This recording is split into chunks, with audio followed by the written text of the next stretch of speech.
Assalamualaikum warahmatullahi wabarakatuh. Nah, kali ini kita akan belajar tentang pernafasan pada hewan dan manusia. Nah, ini pelajaran IPA tema 2 yang menjelaskan organ pernafasan dan fungsinya pada hewan dan manusia, serta cara memelihara kesehatan organ pernafasan manusia. Kemudian membuat model sederhana organ pernafasan manusia. Nah, kita belajar dulu pernafasan pada hewan. Yang pertama ini ada ikan. Nah, ini bisa dilihat gambar ikan yang sebelah kanan. Nih, ikan ya. Ikan ini bernafas menggunakan insang. Insang ini yang ada kayak ditutupi oleh ini. Namanya operkulum. Jadi kalau misalnya orang tua kalian, ibu kalian membersihkan ikan itu kan ada kayak di samping telinga itu kan seperti ada lembaran-lembarannya, yaitu namanya operkulum. Nah, di dalamnya itu ada insangnya yang digunakan untuk bernafas. Kemudian ada amfibi. Amfibi contohnya katak. Nih katak ya.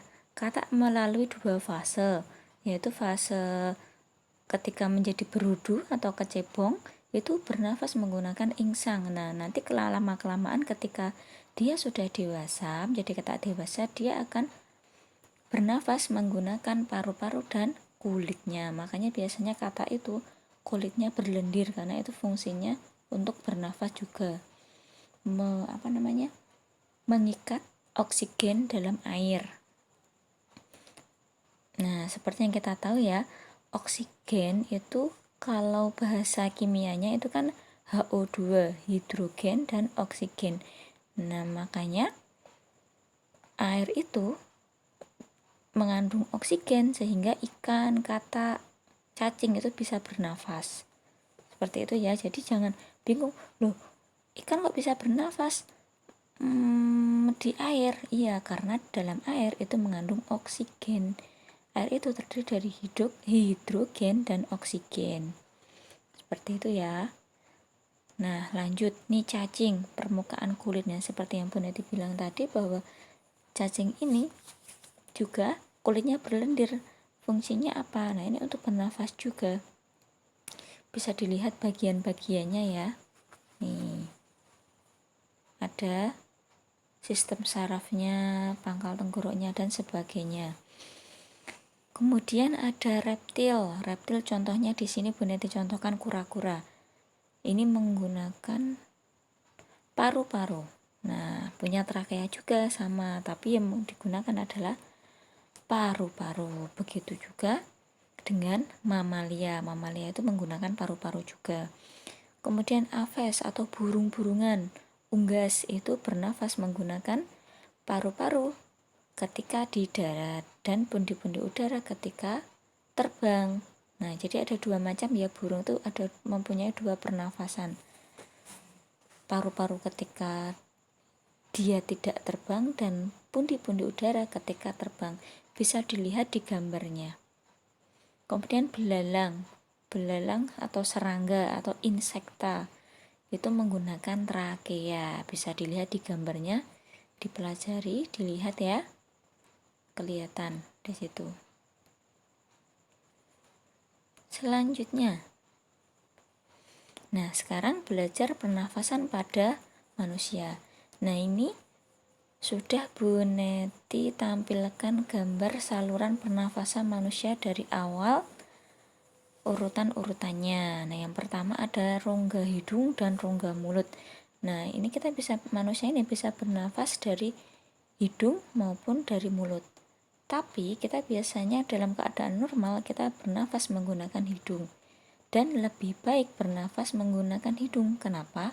Karena ketika di hidung itu ada filternya atau ada penyaringnya, yaitu bulu-bulu halus yang ada di hidung dan juga selaput lendir yang ada di hidung yang itu berfungsi untuk menyaring kotoran-kotoran yang masuk ke hidung sehingga udara yang masuk lebih bersih. Berbeda halnya dengan kalau kita bernafas menggunakan mulut, itu tidak ada penyaringannya. Kemudian ada faring. Rongga hidung, faring. Nah, faring ini merupakan tempat ini loh bercabangnya antara rongga hidung dan rongga mulut. Nah ini pangkal rongga hidung dan rongga mulut nih. Kelihatan ya? Nih di sini. Ini kan ada saluran hidung dan saluran mulut. Nah ini ada faringnya yang menghubungkan. Nah dalam faring ini ada namanya katup. Ada katupnya yang otomatis menutup ketika kita sedang makan. Itulah alasan mengapa kita tidak tersedak atau tidak keselak ketika makan, itu karena ada katupnya. Walaupun ketika di waktu-waktu tertentu keadaan tidak biasa kita bisa tersedak ya, atau keselak kayak gitu. Coba bisa apa? Kita menelan sambil bernafas, coba bisa nggak? Pasti nggak bisa karena ada katupnya ini. Kemudian ada laring. Laring ini saluran setelah faring ya. Nah, atau pangkal tenggorok. Laring ini, pangkal tenggorok ini bagian leher kita bagian atas sendiri yang mepet dengan dengan kepala. Nah, ini namanya laring. Kemudian selanjutnya ada trakea. Trakea ini yang di leher kita. Coba pegang leher kalian masing-masing, itu ada seperti tulang-tulangnya itu ya. Nah itu trakea kita, salurannya kita. Kemudian turun, ada masuk ke ini. Kalau di trakea ada ini ya, belang-belangnya ini, maksudnya belang-belang ini maksudnya ini adalah tulang-tulangnya. Kalian pegang leher kalian itu pasti ada seperti kalau kalian makan leher ayam lah, itu sama, itu trakea juga ya. Kemudian masuk ke paru-paru, tapi sebelumnya ada bronkus. Bronkus ini yang memisahkan antara paru-paru kanan, saluran yang memisahkan paru-paru kanan dan paru-paru kiri, ini bronkus. Namanya bronkus. Nih di sini. Kemudian cabangnya ada bronkiolus. Ini bronkiolus, ini bronkiolus cabangnya. Kemudian di dalam paru-paru ini ada namanya alveolus. Serabut-serabutnya ini ya namanya alveolus. Nih serabut-serabutnya ini kelihatan ya, serabut-serabutnya itu merupakan alveolus yang merupakan tempat pertukaran oksigen dan karbon dioksida, yang nanti oksigen ini dialirkan ke seluruh tubuh melalui pembuluh darah, di bawah darah, dan sisa-sisa respirasi, sisa-sisa pernafasan yang berupa karbon dioksida itu diangkut lagi untuk kemudian dikeluarkan melalui hidung. Ini alveolus, tempat pertukaran oksigen dan karbon dioksida itu ada di alveolus, di serabut-serabutnya. Yang kecil-kecil namanya alveoli. Nah, ini serabut paling kecil, tempat pertukaran udara. Nah, selanjutnya manusia itu melalui dua macam bernafas, itu ada dua macam cara, yaitu pernafasan dada dan pernafasan perut. Kalau ini digambar ini ya, yang digambar ini merupakan proses proses ini tertulisnya apa ini? Inspirasi dan ekspirasi. In itu masuk, jadi udara masuk, itu posisi paru-paru mengembang. Udara masuk otomatis mengembang. Coba kalian menghirup, dada kalian membesar nggak? Ya membesar, itu namanya inspirasi. Kemudian kita mengeluarkan nafas, mengeluarkan udara, itu paru-paru mengecil lagi, namanya ekspirasi. Eks keluar, mengeluarkan gitu ya, jangan bingung kalau ada istilah inspirasi dan ekspirasi, itu mengeluarkan dan memasukkan udara. Nah, pernafasan dada selanjutnya. Pernafasan dada merupakan pernafasan yang menggunakan gerakan otot antar tulang rusuk dan merupakan pernafasan yang kita lakukan sehari-hari. Jadi kalau kita bernafas sehari-hari itu menggunakan pernafasan dada.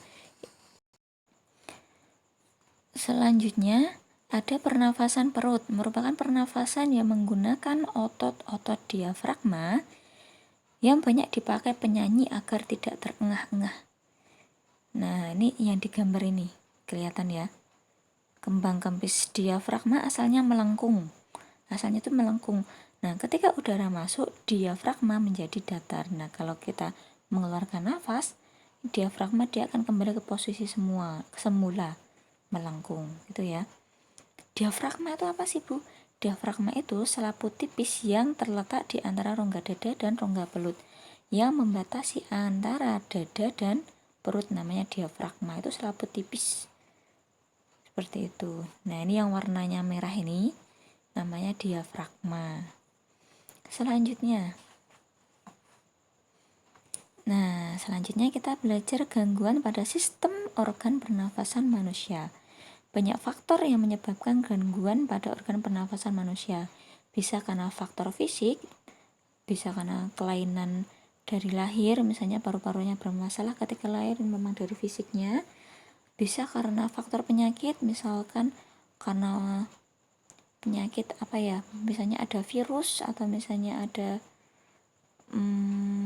polusi udara dan sebagainya, dan juga ada faktor lingkungan bisa karena penularan dari sekitar.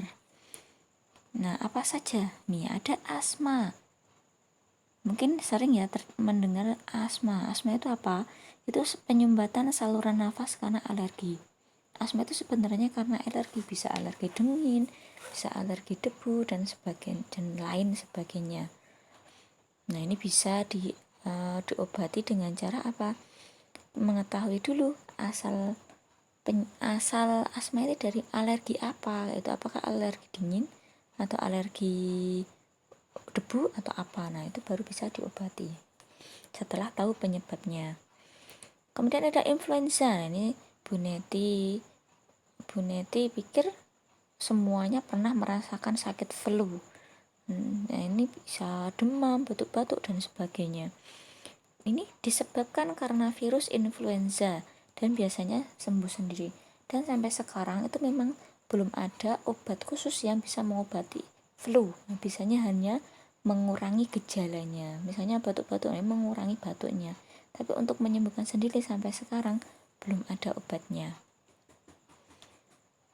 Nah, selanjutnya ada TBC atau tuberkulosis. Ini disebabkan karena bakteri Mycobacterium tuberculosis. Nah, ini berbahaya ya, TBC ini bisa menular. Ini bisa karena kebiasaan merokok atau kebiasaan adanya di tempat yang banyak polusi. Nah, ini sangat menular dan berbahaya sekali, terutama untuk anak kecil. Nah, sekali kita terkena TBC ini, gejalanya saja ini kita harus kita harus minum obat terus secara berkesinambungan, nggak boleh namanya berhenti selama 6 bulan. Bayangkan, nggak boleh berhenti satu kali pun minum obat selama 6 bulan. 6 bulan kalau sudah sembuh, kalau belum sembuh diulang lagi dari awal. Nah, berbahaya sekali ya.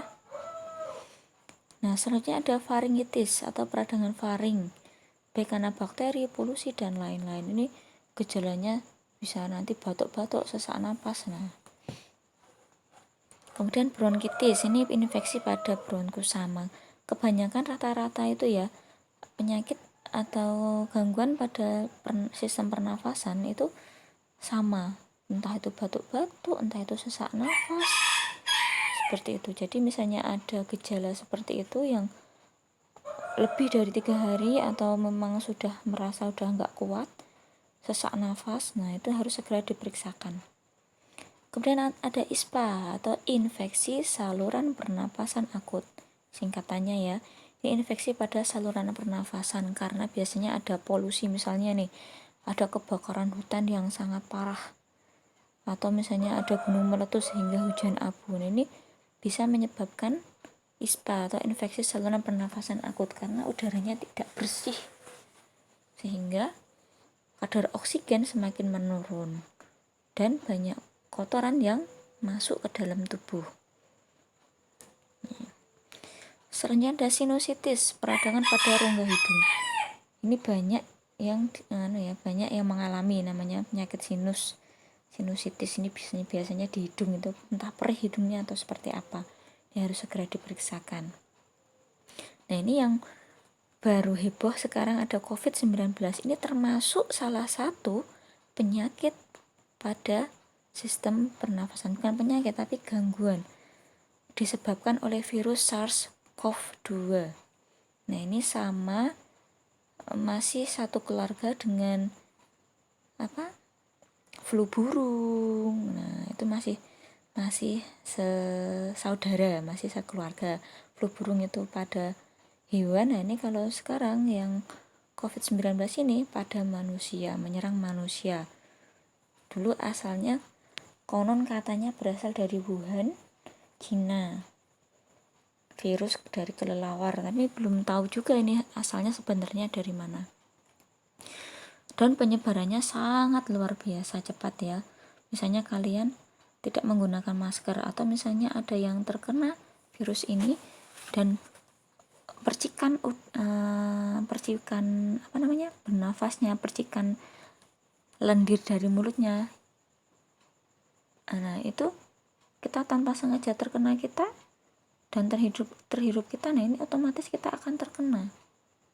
Berbahaya sekali ini penyebarannya. Makanya kita harus selalu menggunakan masker ketika bertemu dengan orang lain. Bu, aku cuma ketemu temanku. Ya, belum tentu temanmu itu bebas dari virus. Karena virusnya ini kadang ada gejalanya, kadang nggak ada gejalanya. Jadi kelihatannya kita sehat-sehat saja, ternyata apa? Ternyata kita juga terinfeksi. Gejalanya berupa demam panas, batuk kering. Jadi kalau batuk kering, batuk tapi nggak bisa mengeluarkan dahaknya, nah, itu tanda-tandanya ya sesak napas, hilang perasa. Jadi kalau misalnya batuk tapi masih bisa mengeluarkan dahaknya dahak basah, batuknya batuk basah maksudnya, itu malah nggak apa-apa. Tapi kalau batuk kering, krok kayak gitu, itu patut diwaspadai. Misalnya sehat-sehat saja, tapi kok ngerasain makanan kok hambar, nggak ada rasanya, nggak ada asinnya, nggak ada pedesnya, ada bau-bauan parfum kok nggak merasa bau, ada bau sampah kok nggak bau. Nah, ini tanda-tanda gejala terkena COVID. Jadi walaupun kita sehat, belum tentu kita bebas dari COVID ini ya. Dan biasanya disertai pneumonia. Nah, ini alveolus mengalami peradangan sehingga dipenuhi nanah dan lendir yang mengakibatkan oksigen sulit mencapai darah. Akibatnya apa? Kalau paru-paru dipenuhi lendir atau dipenuhi air nih ya, nanah, airnya ini berupa nanah. Nah, ini akhirnya apa? Kan alveolus tadi kan tempat pertukaran oksigen dan karbon dioksida. Oksigen ini tidak bisa tersampaikan, jadi akhirnya apa? Kita sesak napas akut. Bahkan kalau yang parah itu kita menggunakan oksigen ventilator. Nah, ini sudah berbahaya sekali ya.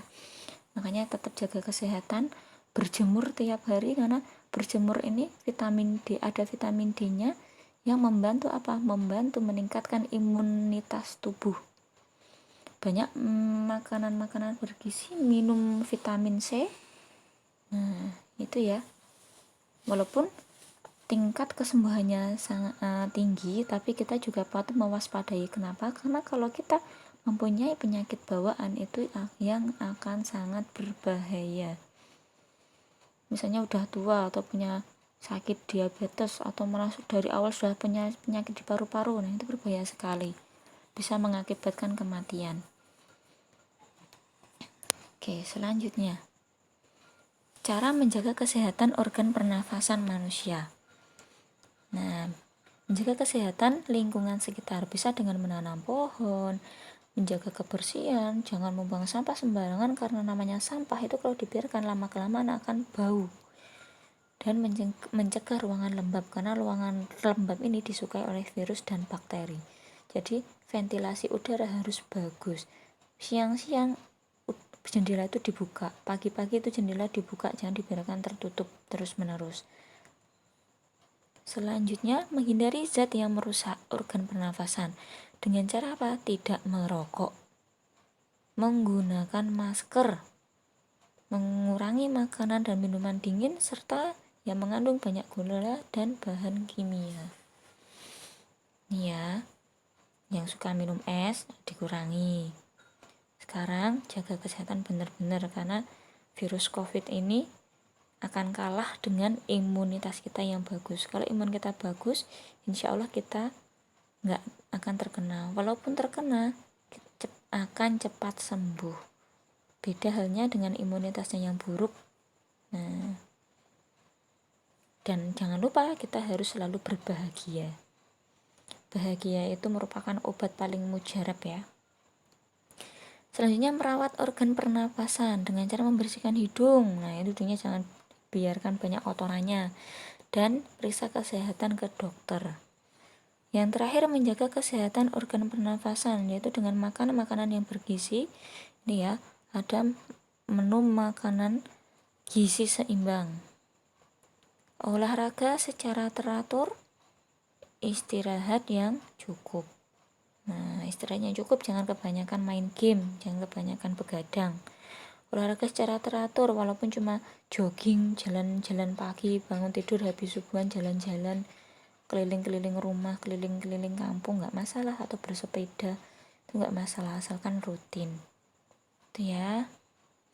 Oke, demikian penjelasan dari Bu Neti. Apabila ada yang belum jelas, boleh ditanyakan di kolom komentar atau japri Bu Neti, dipersilahkan. Bu Neti akhiri. Wassalamualaikum warahmatullahi wabarakatuh.